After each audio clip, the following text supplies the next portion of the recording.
Okay, so here are the rails, and here is our show. Completely off. Completely gone today. What in the world? Derailed.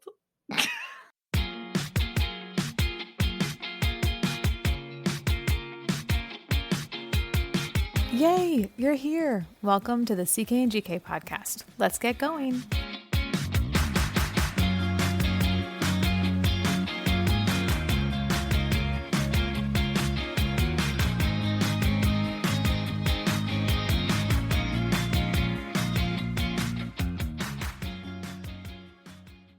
Okay, so this will be the start of season 3. Should we record something to kind of celebrate season 3? Probably. Okay. You want to just improvise that right now? Yeah. But just give me a minute to think of something funny.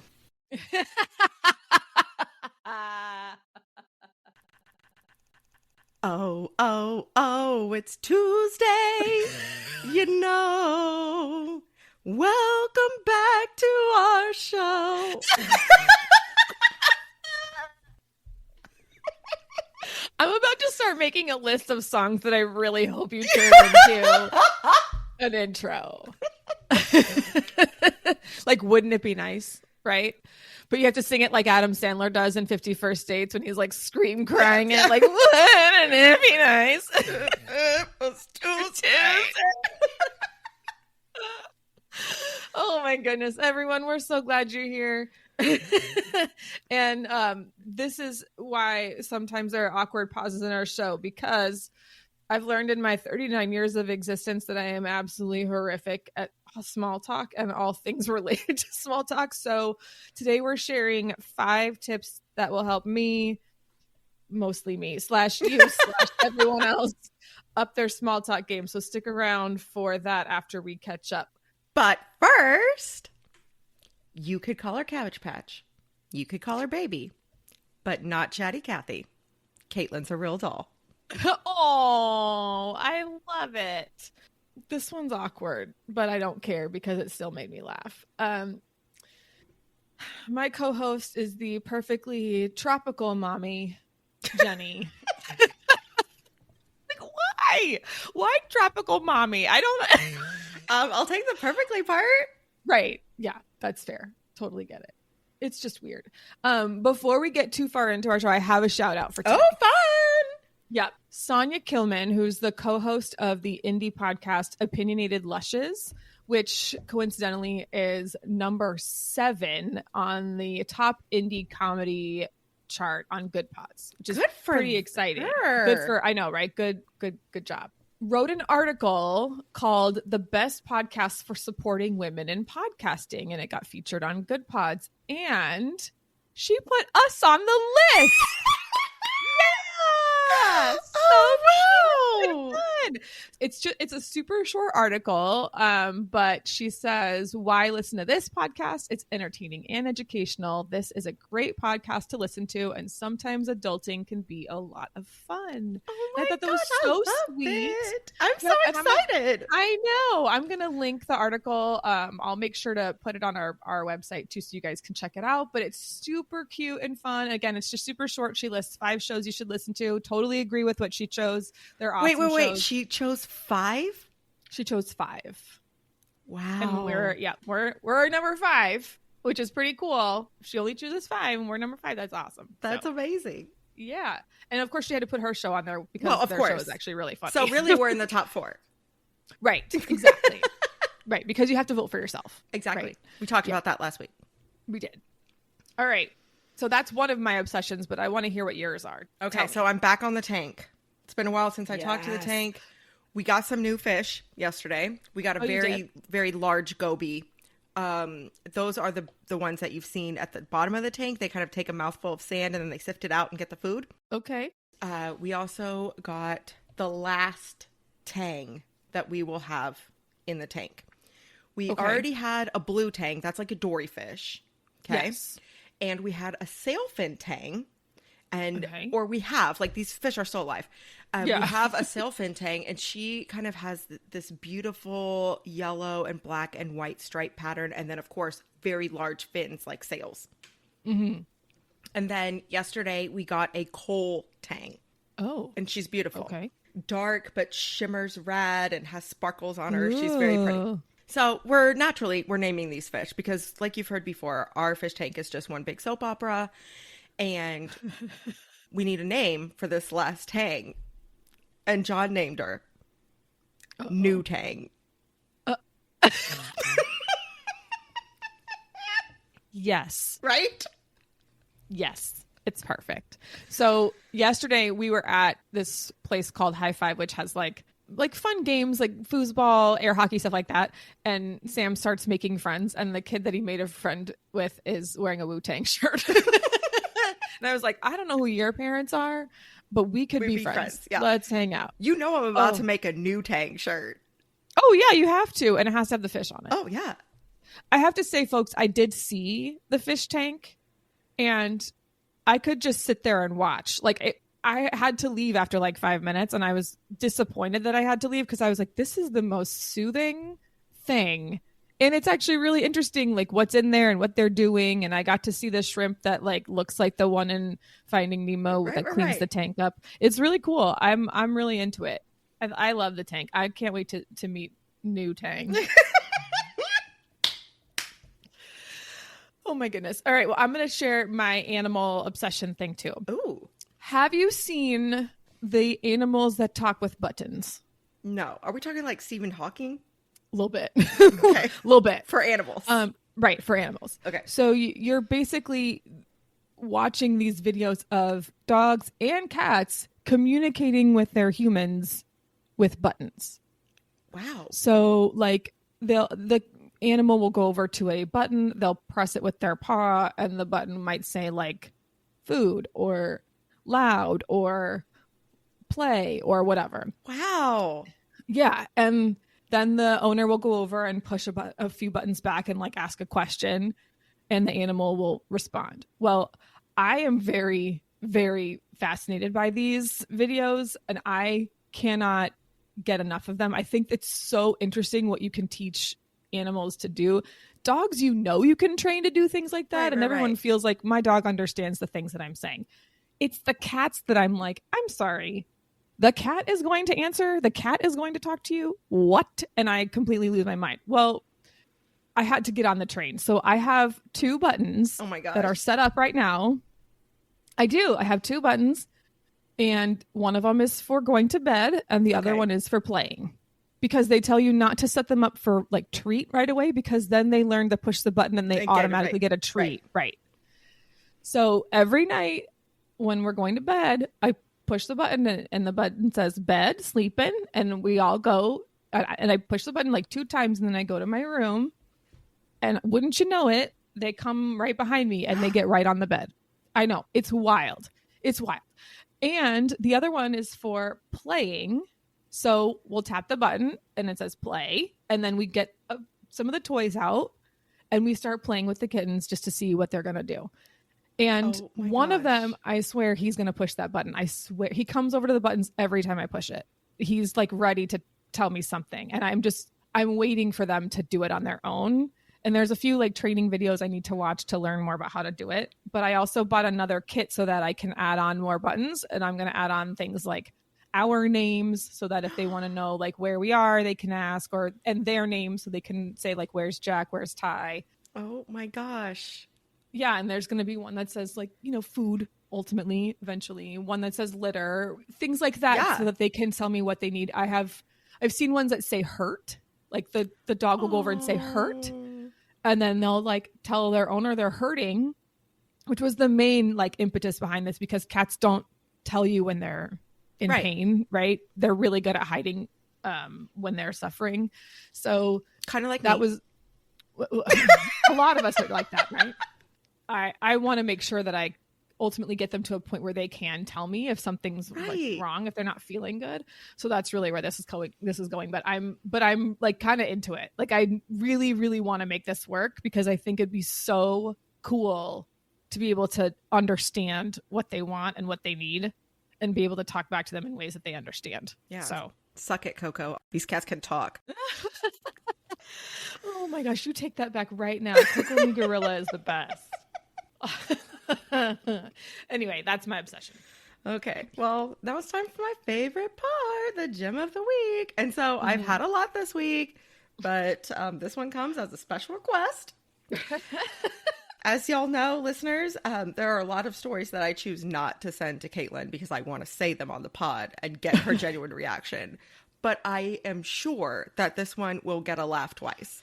I've already sent it to her, and she said, you got to share this one on the pod. It's so good. Kit, my 4-year-old son, asked me, Mom, how high can you jump? I said, not very high. He looks back at me. Because you got to carry those boobs around. Deadpan, immediately, does not skip a beat. That's his explanation. I mean, yes. Yeah. What's the line in Will and Grace? Grace is jumping on a trampoline. You know, Grace was like flat-chested, right? She's jumping on a trampoline, and she looks at Karen, and she says, you know, if I had your boobs, I'd have 2 black eyes right now. And Karen answers with, you'd also have a rich husband.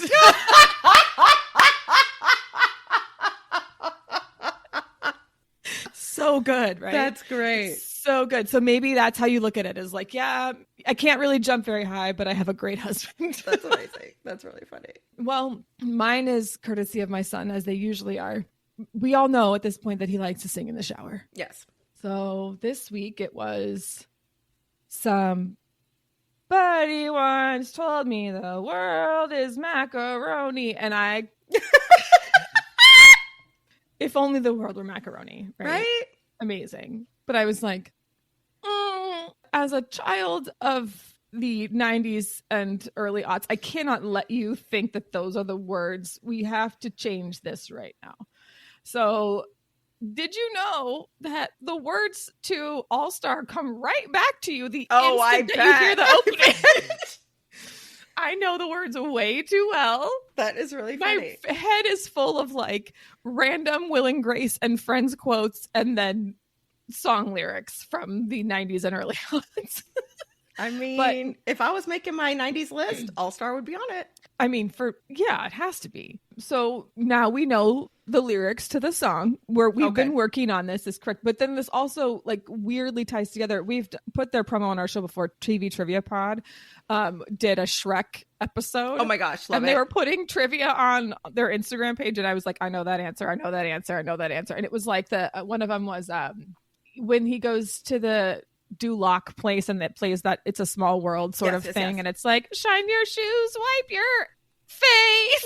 It's like, I know every word. I know every single word to that movie. I'm obsessed with it. So it weirdly came in together. So now I feel like Sam needs to watch Shrek so that he can see how it all comes together. But the world is macaroni, guys. I love it. I'm in. Yep. All right, we're going to take a quick break, and I'm going to have a promo from actually Opinionated Lushes. Thanks to them for promoting us, and we'll be right back. All right, y'all know CK and GK love to support fellow indie podcasts, so here's another show you might really love. Hey, y'all. We wanted to give a shout out to Opinionated Lushes. This show is hosted by Jessica Hart, Sonia Kilman, and Don Walton. They're 3 best friends that get together once a week to play or stream a drinking game. Available on most streaming platforms every Friday, and they release unedited video episodes on YouTube every Saturday. It's currently number 7 in the top indie comedy monthly chart on Good Pods out of 100. That's pretty awesome. So go give them a listen. Bye. Thanks for listening to our friends. Back to the show. 3, 2, 1. Okay, we're back. Oh, wait. Did you hear the countdown? Sorry. We were supposed to cut that out. We didn't. It's fine. Okay. So today is 5 tips to up your small talk game. Now, this is a conversation that I have to have about once a year with new people in my life, whether it be starting a new school year or a new book club or something. I have to explain that I am an introvert. You're like an extroverted introvert. I am loud and bubbly and overly excited, but my energy comes from myself. And so when there is structure and I know just what to expect, I can bounce right off the walls. But put me at a cocktail party and I am quiet and awkward and spilling things and just looking ridiculous. Yes, this is also me. I do this too. So today is to improve those of us who identify as introverts and say, okay, the small talk thing, way too hard. Okay, so the inspiration for this was an article on IdeaPod written by Tina Fey. No, the other one. And it's all about conversationalist phrases. So I pulled just a couple from this article, but the link will be there so you can read the whole thing. Instead of saying, oh, that's interesting, try tell me more. Or if you want to be hip, say more. Oh, say more. I've heard say less. You've heard say less. Now I like say more. It's passing the baton to the other person. Here, keep talking.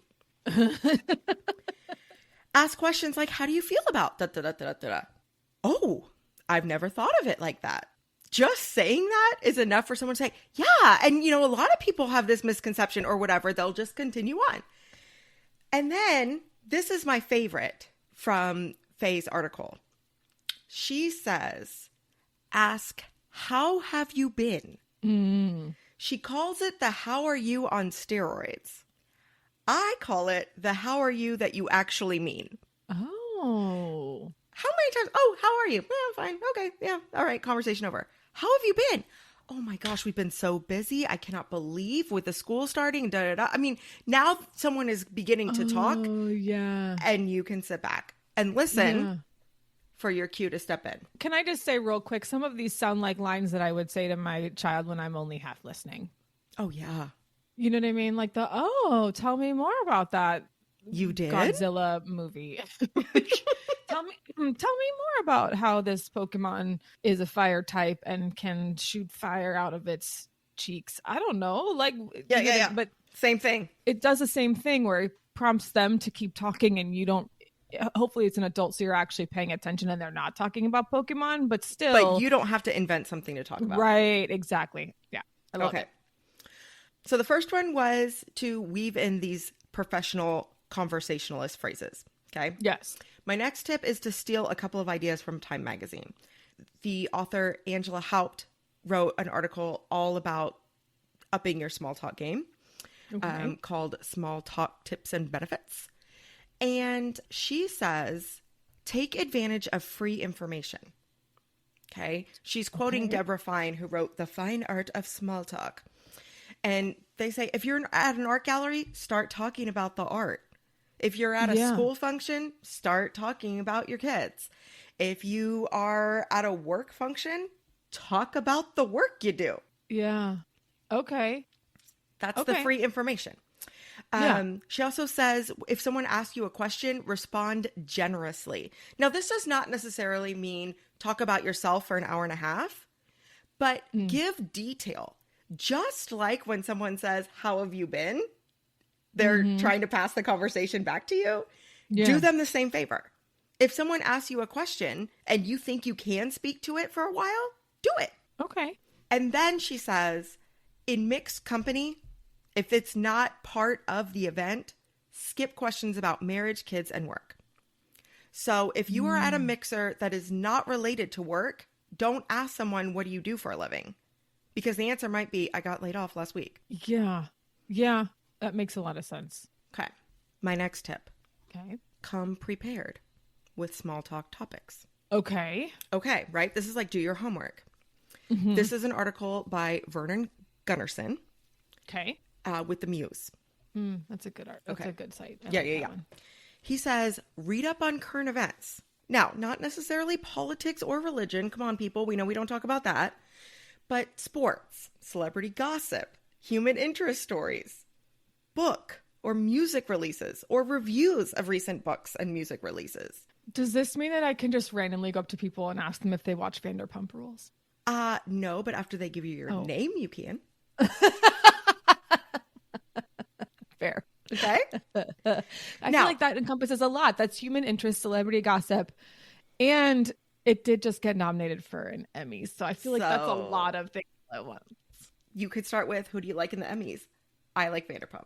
I like Vanderpump. Now, Vernon did forget to mention to listen to our show and talk about it, but my guess is in the part 2 that will be in there. Also, I feel like we do this, right? Like we give you some fodder. Right. You can use our show for that. Absolutely. Anyway. I think that's a good idea. I mean, you could go up to anyone right now and be like, have you seen the Barbie movie?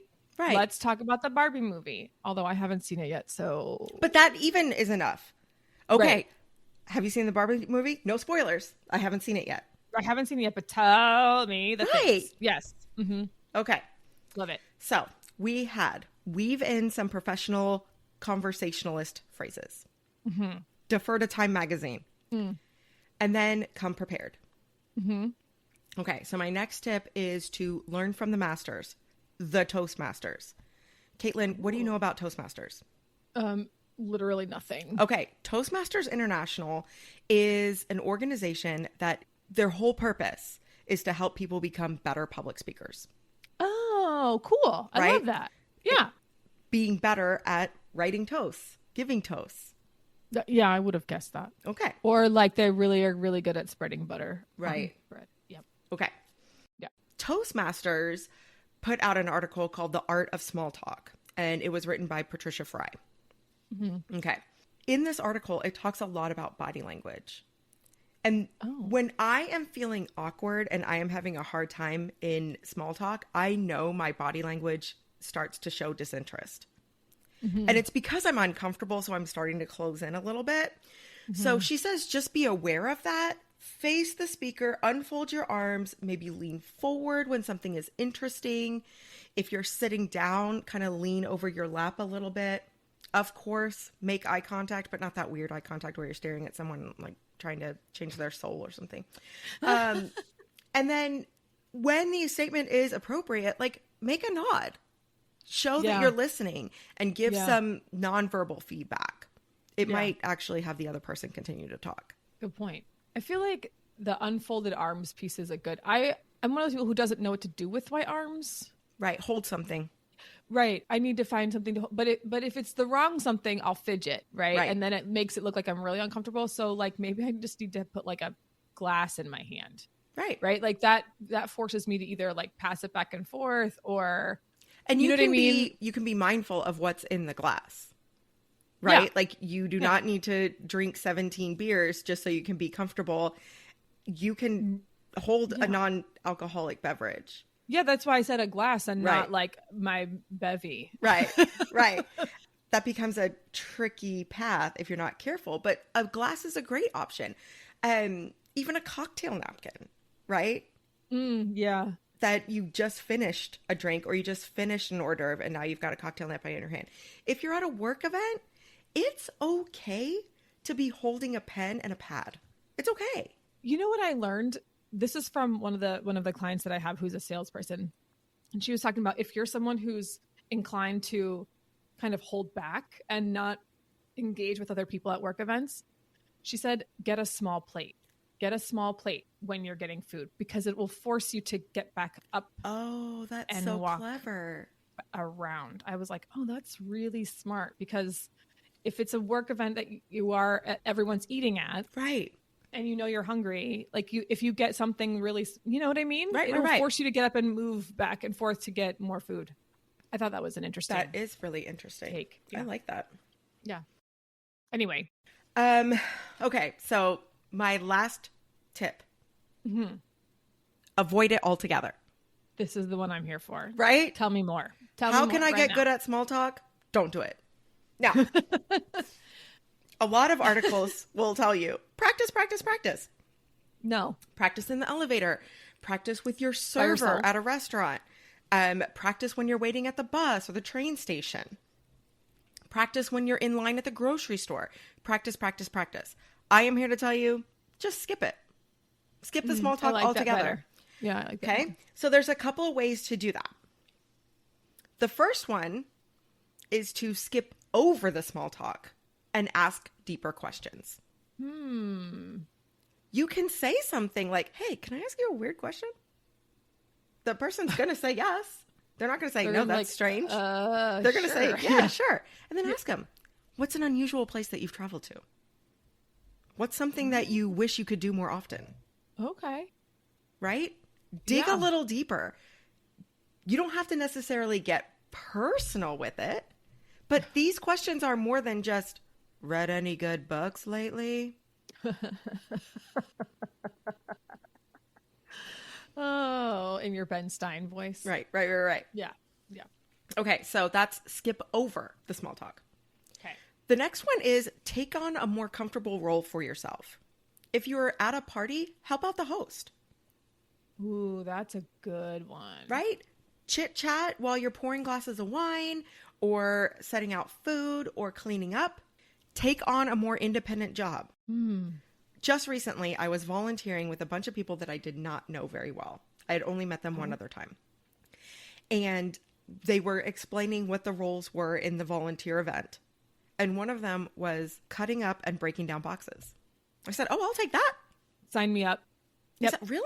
And I said, yeah, I can do it. I know this is a job for really only one or two people. Yeah. And I don't have to So I'm not going to have to do more than have a little bit of small talk with someone. But I know I'm going to work with them for 15, 20 minutes, maybe an hour. And during that time, our conversation will evolve. It will not be a lot of 2-minute conversations. Right. And it will most likely start because of something that you do with a box that's awkward, right? Like you hit yourself in the face with it while you're breaking it down or whatever. Yeah. And it'll be, exactly. So I said, yes, put me on the box duty. See, this is my go-to move if I'm in a small talk conversation and I don't want to be there anymore. I'll be like, do you need some? Can I refresh your glass? Yes. So that was my next one was ask if anyone needs refills. Yeah. It's really easy. And just say, oh, I'm going to go get another glass of water. Does anybody need anything? Mm-hmm.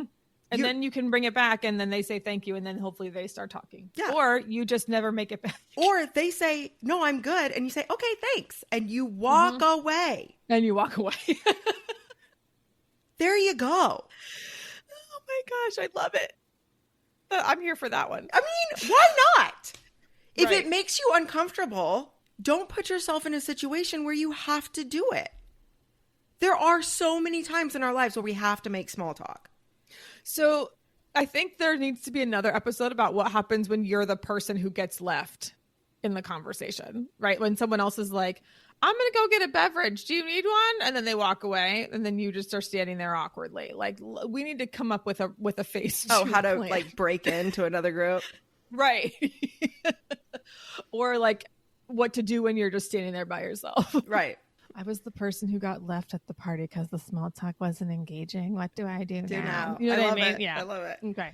All right. Okay. What else? Okay. So my last tip for avoiding small talk altogether is to be a teenage girl going to the bathroom.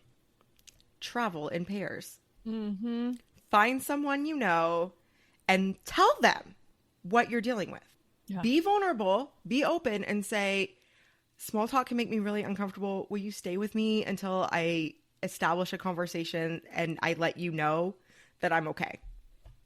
Right. Or and if someone asks you that, say yes. Yeah, don't be the person who says no. Right. No, that's weird. I don't want to help you meet people. Like, no, of course. Right. My social anxiety meter is through the roof right now. Can you just hover for a little while until I'm clearly more comfortable? Yeah, I think that someone will help you with that for sure. It's awkward. It's awkward. It's uncomfortable. And chances are that person might be hoping for someone to do the same thing for them. Very true. I like it. Yeah. Okay, so your 5 are weave in expert conversationalist phrases. Right. Tell me more. How do you feel about that? Snag a few ideas from Time magazine, which is basically like use the free information context clues around you to have a conversation about those items. Right. Okay. Bone up on some small talk topics that are not religion or politics, unless you're at a political event or a religious event, right? Talk about something you just recently bought on Amazon and you think is interesting. Come prepared. Come prepared. Yep. Have something in your mind. This is going to be my go-to when it's silent and awkward and weird. I'm going to say, oh my gosh, guess what I just got in the mail the other day? Have you seen Jury Duty yet? That's been my go-to recently. Yes. Okay. The 4th one was use body language to express interest. Keep them talking. Listen, nod, lean in. Weave in one of those phrases. Oh, Tell me more. Yep. Love it. And your last one was do everything you can to avoid it. Avoid it. How do you make small talk better? Don't do it. Don't do it. And don't do it by skipping over it and just having a deeper, more meaningful conversation. Don't do it by being useful and helpful and finding a role that makes you feel comfortable and you can talk about. Right? If you're serving punch, you can chit-chat with people while you're doing that. But the punch is now the activity. You have built-in structure to the event. Very helpful. And of course, grab a buddy. Buddies are always helpful. Yes. Just like you. You're my buddy. Oh, thanks. Yay. All right. I think that's our show today, guys. Okay. Well, whether you are deciding to talk about the weather or not, make good choices. Nice. And grab a friend and run to the bathroom. Maybe she'll gas you up while you're in there. Yeah? All right. All right, bye. Bye.